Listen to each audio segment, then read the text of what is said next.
لم أتخيل أنها ستأتي هذه اللحظة. In Gaza, the voices that dared to tell the world the truth are falling silent, not by choice, but by deliberate targeting. 6 Palestinian journalists have been killed in yet another massacre. The tent near Al-Shifa hospital reduced to rubble in a direct strike by the occupation forces.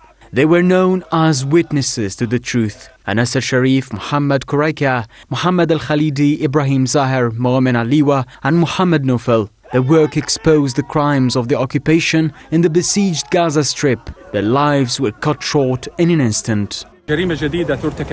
New crime is being committed against Palestinian journalists, part of a continuous series of attacks since the beginning of Israeli war in Gaza. Journalists themselves are being targeted, and the families of journalists are also being targeted in order to silence their voices.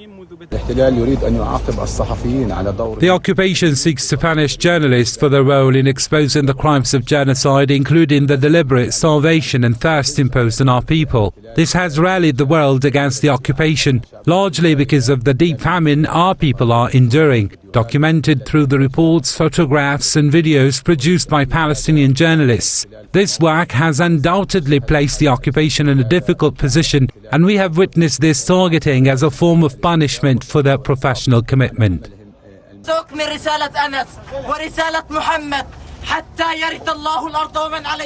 Funeral processions in Gaza carried not only the martyrs, but also a message. The voice of Gaza will not be silenced. Colleagues, young and old, marched with determination to follow in their footsteps, vowing to keep telling the story.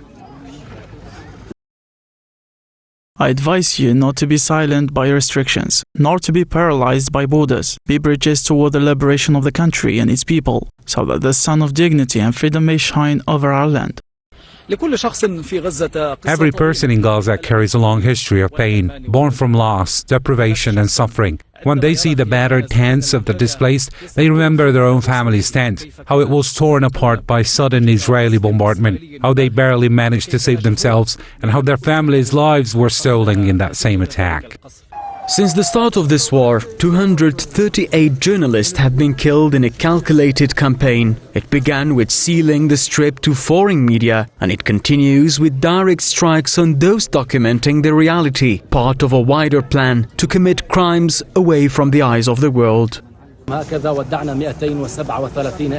is how we bid farewell to 237 Palestinian journalists. We feel profound sadness and pain, yet we affirm that this mission must continue. We will stand by the victims. We will carry the voices of the grieving mothers through this war. But even as cameras fall silent, the stories they captured live on a lasting testimony from those who pay the ultimate price for the truth.